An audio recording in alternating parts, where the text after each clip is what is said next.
these buildings. We're going to see them again. These are the Manchester Grand Hyatt hotels. They're the tallest waterfront hotels on the west coast of the United States. Oh, wow. They're 497 feet tall.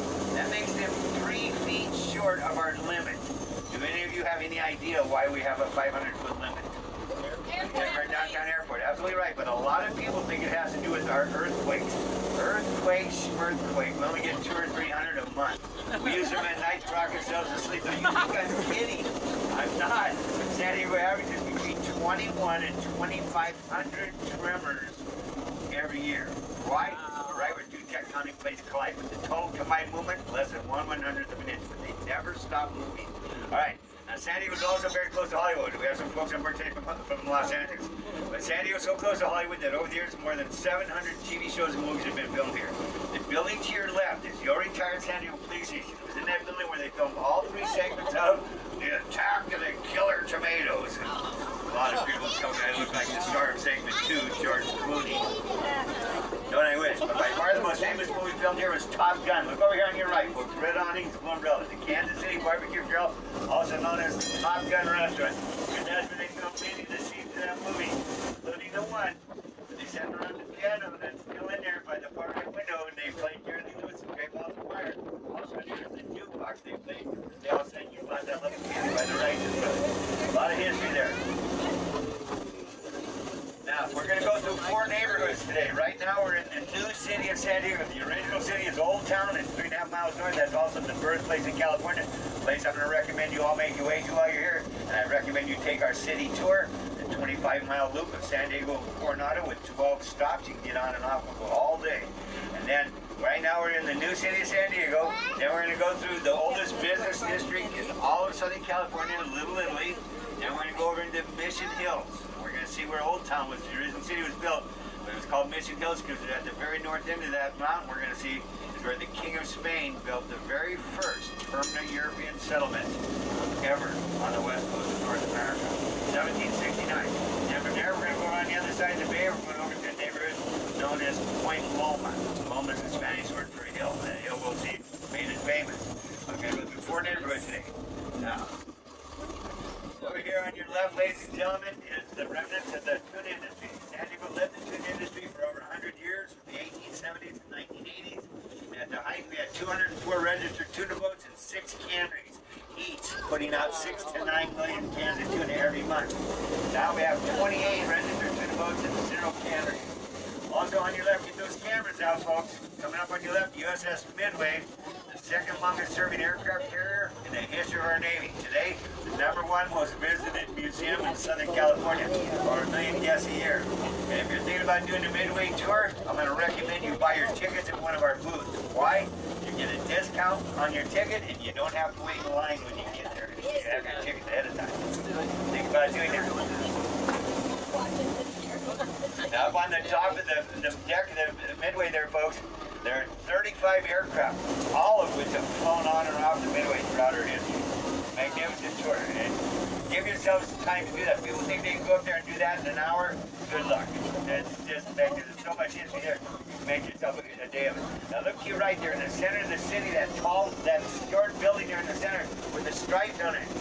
You notice that building has very few windows. But the price you have to pay for one of those window views is immense. You have to pay with your life.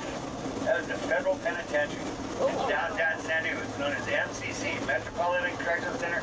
Has housed Patty Hearst, Charles Manson, Sirhan Sirhan, and recently Representative Duke Cunningham. Pretty amazing place.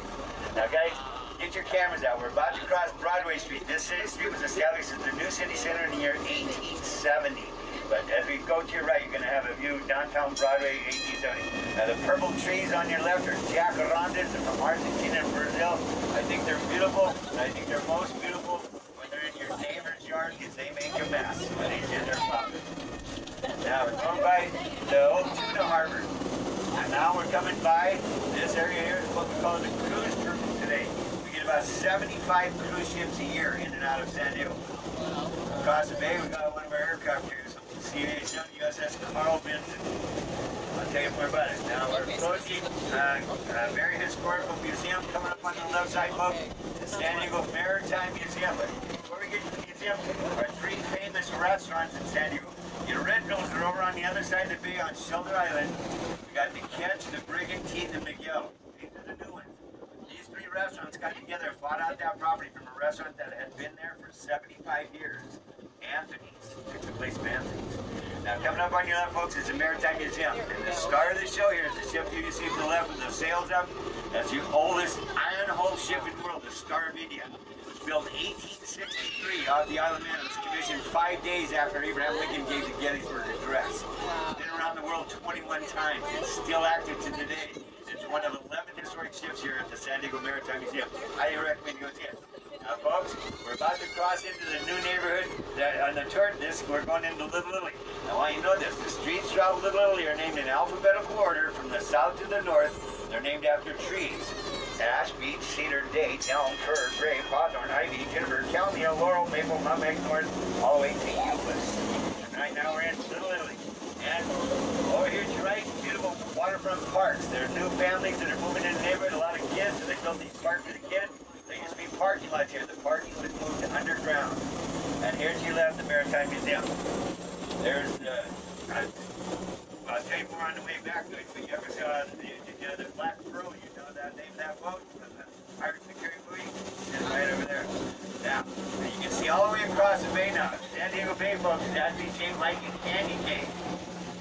The bay goes north for 1.5 miles over on the other side of the peninsula. Then it goes east and west, and then it goes south about 2.5 miles on this side. Right now, ladies and gentlemen, we are about right here in this corner, so we can see all the way across. And we're going to make our way over to the other side. We're going to come down here towards the opening to the Pacific Ocean. But this here is Shelter Island. That's where we're going to go from being a bus to a boat, right here at Shelter Island. So you can see where we are. Now, if you look over here to your left, you see two big white buildings with sliding doors on the front. That's a Coast Guard station. It's been there for 101 years.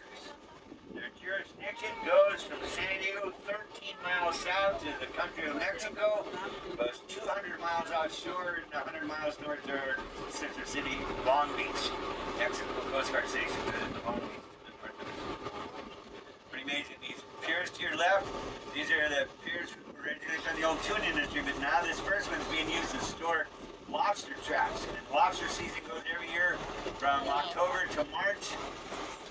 And they don't have, California lobsters don't have big claws like the lobsters back east. They're all delicious. But here's a little trick a lot of people don't know.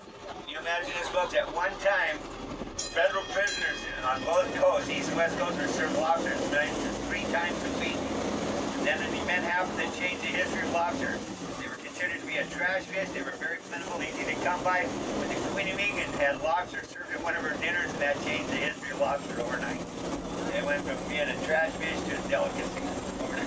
Now here to your right, folks, this is a very famous factory. Today's Solar Turbines has nothing to do with solar. It has to do with the building of engines for ships and aircraft. But originally this was a giant tuna cannery up until 1920. When a man named Claude Ryan showed up in town, Claude started building airplanes in there. You guys ever heard of Ryan Aircraft? Well, in 1927, a young airmail pilot called up Ryan and says, Mr. Ryan, I hear you build the best plane in the country, I need one. Ryan says, I'd be happy to build it for you, young man, and he was very happy to build that plane because it became kind of famous. That plane was known as the Spirit of St. Louis. Now, the reason it's called the Spirit of St. Louis and not the Spirit of San Diego has to do with an old cliche. He who pays the piper picks the tune. And if people have paid $10,000 to have Lindbergh claimed over 9 businessmen from St. Louis. Now, Lindbergh came back to San Diego in 1928 for the dedication of this airfield in his honor. And at that time, this airfield covered 140 acres, had 1 runway. Today, it covers 526 acres, serves more than 21 million people a year, but it still has only 1 runway. And for that reason, and the fact that they have a curfew, that the planes come in and take off over reservoir areas, so there's no flights in or out from 11:30 at night until 6:30 the next morning. This is the busiest single runway airport in the United States. And in 2 years in a row, won the award for the safest international airport as well. Now, over here to your right is that hill I told you about. Now we're in Mitchell Hill. At the very north end of that hillside is where the King of Spain in 1769, put that into perspective, 7 years before America signed the Declaration of Independence, the King of Spain had a military fort and a Roman Catholic mission built over there. The mission only stayed there for 5 years, and then they moved to 5 miles of beach, the next valley over for better access to fresh water and better arable land for growing food. But that's Point Loma, I'm sorry, that's Old Town, and I'm going to recommend you all go there because that is the birthplace of California. The street we're on now, folks, is called Harbor Drive, and I want you to know that all the land that we're on this driving part is all man-made. They first charted San Diego Bay, year was 1602. They found the bay was 14 miles long and 52 miles of shoreline, and the average depth originally was less than 5 feet. Well, it's still 14 miles long, it still has 52 miles of shoreline, but now the average depth of San Diego Bay is over 45 feet. So what did they do with 14 miles of 40 foot of soil? Well, they created 3 man-made islands, Harbor Island, Shelter Island, and North Island, and all the land we're on all around the bay is man-made. Now, as we were going through Little Italy, I pointed out to you there, on Kettner Boulevard, the street we started this tour on, that's the original waterfront of San Diego Bay. But in Little Italy, between Grave and Hawthorne, is the oldest waterfront saloon in all of Southern California. It's called the Waterfront, because when they built it, that's exactly where it was, right on the waterfront. Well, it's still in its original location, but now it's 2.5 blocks away from the waterfront. All this all man-made. San Diego Bay. San Diego moved to another military training facility for 87 years, 1915 to 1992. It was known as Naval Training Center, NTC. The reason I came here, I was a AC from a small town in Montana. I was 19 years old when I came here to go to boot camp. It was the first time in my life I ever flew in an airplane, first time in my life I ever saw the ocean. I was 19 years old. And I came here and I went back to Montana after boot camp. I left here December 21st. I arrived back in Montana at 25 below zero. I said, forget that, I'm going back to San Diego, and I've been here ever since. I worked professionally with babies. Again, I worked for Child Protective Services, and I was a pediatric technician in the Navy as well. Now, here to your left, this is the entrance to the first of the 3 man-made islands. This is the entrance to Harbor Island. And the other 2 are Shelter Island and North Island. We're going to learn all about it. This beautiful red shrubbery you see around here today. Anybody know what those are? What color? Magenta? Those are white bougainvilleas. Now I'm going to tell you how we learned that. I did the city tour for 13 and a half years. I've just been doing this for not even a year yet. But I just started doing it. But inside those little red leaves is a little white flower. Plants take the name of the color of their flower, not the color of their leaves.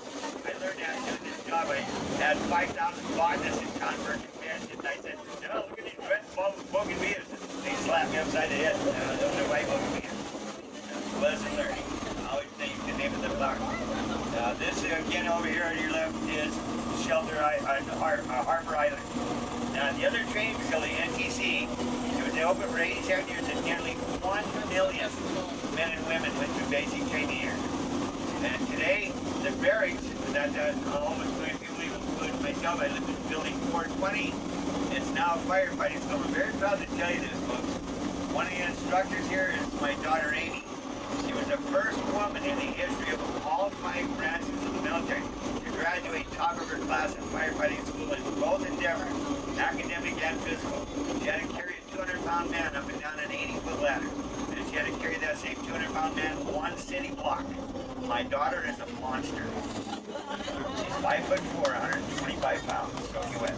Very proud. Still a firefighter today, stationed at Buffalo Hospital. It's kind of ironic. She's stationed at the hospital where I went to school for the Navy. Very proud of her. She hates me every time I tell that story. That's why I tell it every time. She's a really wonderful person. All right, just finished up her doctorate degree. She's got 5 degrees now. Yeah. Good. Medical consultant. I don't know. All right, guys. Now, coming up to your left, to your right, my left. This is the northern part of the airport. But the airport parallels the airport in San Diego Bay. So we're going east and west down in there. This is north end of the bay. North end of the bay is over here. Now, look here to your left. See that boat there called the Mighty Merlot? The first one with the big white mast on it. You ever saw a movie Waterworld starring Kevin Costner? You see that boat? I saw it a while back. One of the guys at work has did boats, magazines about all the boats that are for sale. That thing's on sale now for $1.3 million. Here's the barracks and the firefighting I'm going to tell you about. This area is now called Liberty Station. This was NTC for 87 years. Now it's called Liberty Station. They don't do training in here anymore, but when they got this new facility, they said, what are we going to name it? They asked 500 sailors, what was your favorite part of the Navy? And the most common answer given was Liberty. Their time was, that's why it's called Liberty Station. Here at Tulare, folks, this is where the San Diego River originally dumped into. You're right.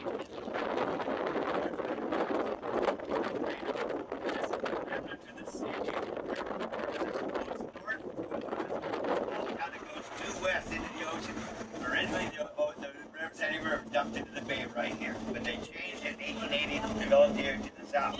Now, over here to your right is Liberty Station. It's home to 6 National Historical Registry buildings. Magnificent. One more popular restaurant in San Diego is here too. It's Stone Brewery. 750-seat restaurant, usually standing alone. Amazing place. Now, guys, now we've entered the fourth neighborhood now. Now we're over to Point Loma. And Loma is the Spanish for that hill. And this hill is very important to the history of San Diego, and I'll tell you why. As we have prevailing westerly winds in San Diego. They come off the ocean, they head to the east. Well, when the wind hits this mountain, it gets pushed up above us. So it makes this very calm area. Because you'll see that as we get closer to this mountain, you'll notice the wind dies down more and more because it's going up over this mountain.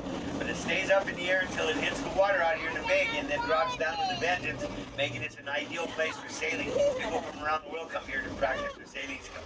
Matter of fact, the harbor to your left is called the America's Cup Harbor. Some people from that race come here to park their boats. But the original people that parked their boats here and started building here for the commercial entity of San Diego in the 1860s were the Chinese. Then in the 1860s, 1870s, the Japanese came. In the 1870s, the Portuguese came. They built this community on this side. The Portuguese, proper pronunciation. And then in the 1880s, the Italians came. They built their community on the other side.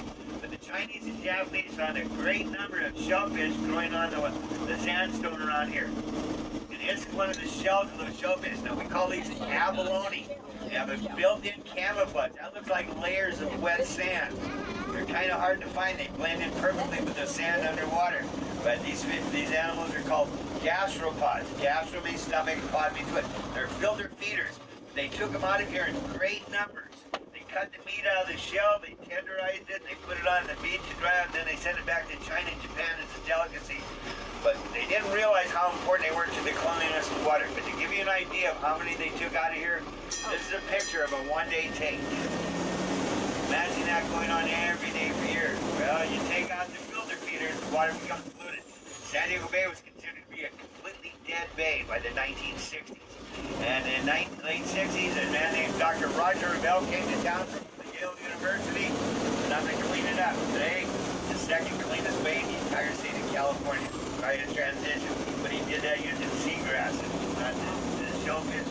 It's against a lot of takeys off the rock. It's a federal offense. Minimum fine is $1,000. Now you're going to see some of the big masters and ships that race in America. But you notice how the wind is dying down more and more. So we're getting this mountain. We're going to be going out here on Shelter Island here, folks. Now, one of the things I recommend that everybody locals like. Now, I'm not picking on the locals, but I want you to know this is something I've been doing this job for 15 years, and I've learned that true around the world. People from someplace know less about the history than visitors. It's just true everywhere you go. People, you grow up someplace, you just drive by things every day all your life, you don't even know what they are, but you're going to learn about the history of San Diego. And I had a guy on my tour about a month ago. He was 94 years old. He taught history in San Diego for over 40 years. And I made a comment to him. I said, I guarantee I'm going to teach you something about San Diego history that you don't know. He says, you're on. We weren't in 2 or 5 minutes. And he said, I didn't know that. I've been here all my life, 94 years. I didn't know that. And he checked out. I was right. But I'll wait and send things out to you. But one of the things I'm going to recommend you all go to, folks, is this. It's at the southern tip of this peninsula. This is the oldest lighthouse on the west coast of North America. Not just San Diego, California. This is the oldest lighthouse on the west coast of all of North America. It's been out there since 1855, 167 years. Today it's surrounded by a national park, national monument. I highly recommend you make your way out there. There's 2 whale observation platforms out here as well. There's 2 bunkers that were built when the Japanese attacked Pearl Harbor. They built 2 bunkers out here. But those bunkers all were in charge of keeping track of some things. Big giant searchlights. And every night San Diego would black out during that time. And then they'd bring these big searchlights out. They were so big they had to use railroad tracks to move them. There's a little walk, a little hike on your 1.1 mile hike. You can go out there in the lighthouse, by the lighthouse, and you learn the history of it. You can see the remnants of that, where they used to storm in the sides of the mountains. It's pretty amazing. I recommend you guys make it. Now we're coming out onto Man-Made Island. This is Shelter Island. You can see the wind has died down a lot. Today it's a commercial entity. The major function out here now are resorts, restaurants, and this world famous place for the building and repair of ships and sailboats. You can see here to your left is the America's Cup Harbor. There's 800 slips over here. And now look to your right, folks. This is the Shelter Island Marina. 3,100 slips. The most expensive slips in San Diego. There's two reasons for that. One, this area is called Shelter Island because they're protected from the wind by that mountain. And this is the closest marina to the opening to the ocean. The people that park their boats here pay a minimum of $25 per linear foot per month.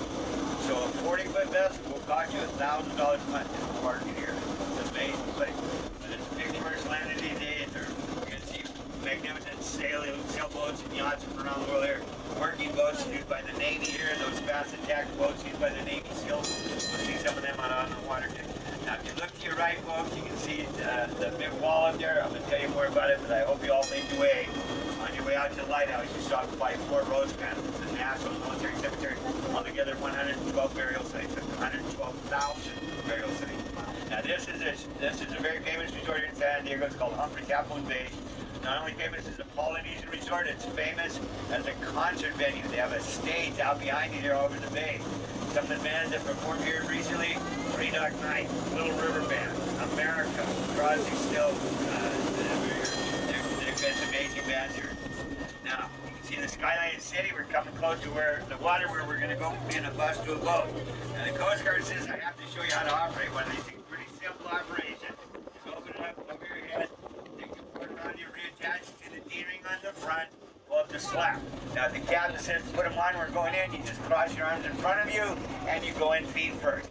Again, they've been here for more than 20 years. They haven't got wet yet. I do not expect them to get wet today. But this is where we're about to launch, folks. This launch pad was rebuilt recently. It was supposed to take 1 year and cost $10 million. Well, you know how things go. It took 2 years to rebuild it, cost $20 million to rebuild it. We're going to go in the bay here. We're going to head out towards the opening to the Pacific Ocean. Now, hold on to your trip. Now, I see some of you guys, once we get out of the water, be a little bit more chill out there. I have some blankets up here if you guys want, but wait till we get there and get it smoothed out a little bit. I'll bring back blankets back for you if you want it. You have one blanket for each seat, okay? One area.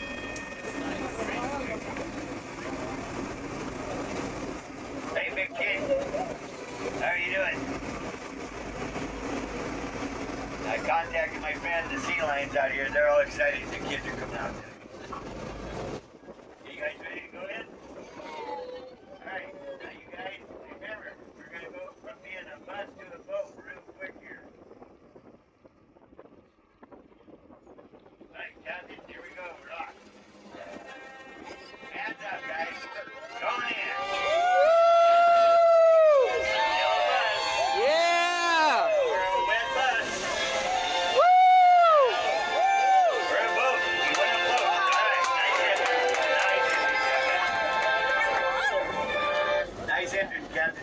That was really good. Alright, now ladies and gentlemen, rules have changed now. We're now in the Oscars of the Coast Guard. You cannot move around, but before anybody does that, I must share with you the rule of thumb on boats. It's the same around the world. We're no longer on solid ground, we're now on water. Things move differently. So for your safety, whenever you move on a boat, no matter how big or small in the world, the rule's the same. Always, for your safety, maintain 3 points of contact. So you have one hand for yourself, one hand for the vessel. One hand for the vessel, one hand for yourself. You're going to move, use the back of the seats to move around. For anybody tough, please look over to your left. Those two semi-circular buildings are airplane hangars from 1945. That's at the north end of North Island. That's the third man-made island we're going to learn about today. But what I really want you to see are the buildings directly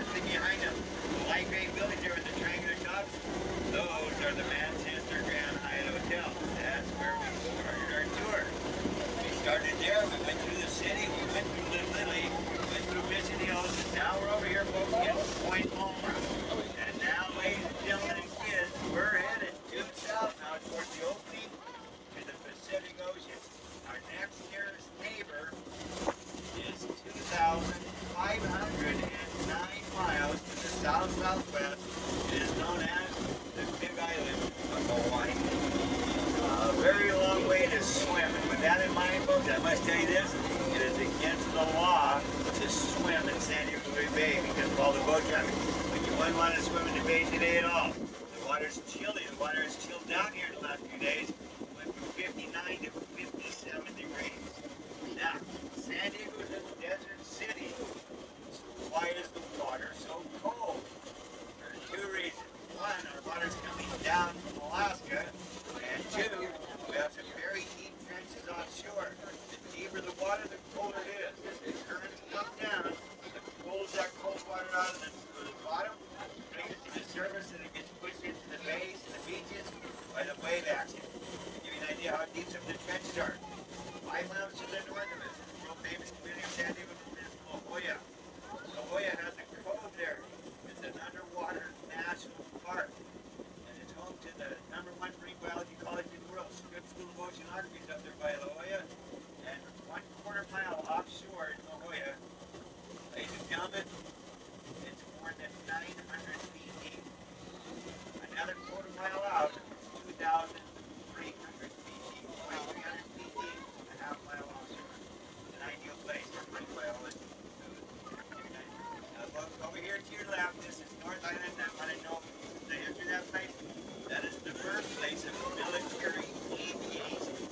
In 1911, a man named Glenn Curtiss came to San Diego in a plane that had been built for him by the Wright brothers. He flew over that, saw flat spot buildings, and then a flat spot nice little place for an airfield. He didn't have the money to build it, so he told the Army and the Navy to build an airfield out there. I'll teach you men to fly. And that became the birth of military aviation. The first 6 mini-tons of flyers, 3 Army lieutenants, 2 civilians, and 1 Navy lieutenant by the name of Peter L. Now, do you have a question? Do you have a question? Yes. Anybody else want blankets? Here, I'll bring those back down. That is the first place military aviation. Okay. Blanket.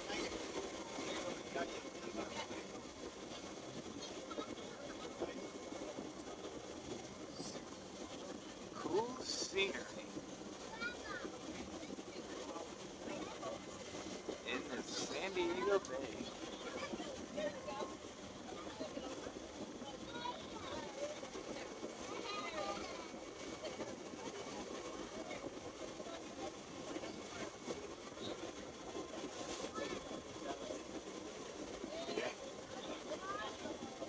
Sailboat, and right behind it, we're about to see 2 ferry boats.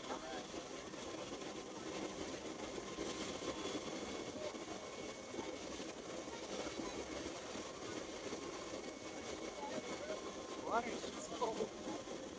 This water is fairly smooth.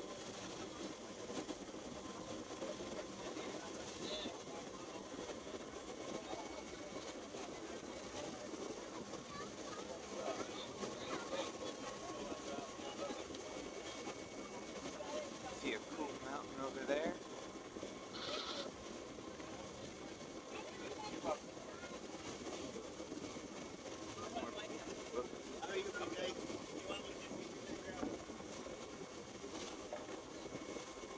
Ladies and gentlemen, I'm going to queue up some music for you guys, and I'll come back and I'll take pictures of your group for you. Kind of understanding the background, and I always try to get this verbal thing in the background. Let me queue up some music, and I'll come back and do that for you. But I'll give you part of the history of this as we continue on. But again, this is the birthplace of military aviation. But I want to tell you that one part. Glenn Curtiss, the first 6 men he taught to fly.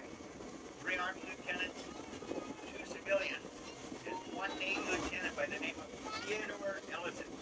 His friends called him Spuds because he loved to eat potatoes. One day Spud says, hey, I'm in the Navy. I should have a ship to land and take off from. That was birth of aircraft carrier. And one day he was flying back to his aircraft carrier and he was getting low on fuel. He thought he was going to have to dump that plane in the ocean.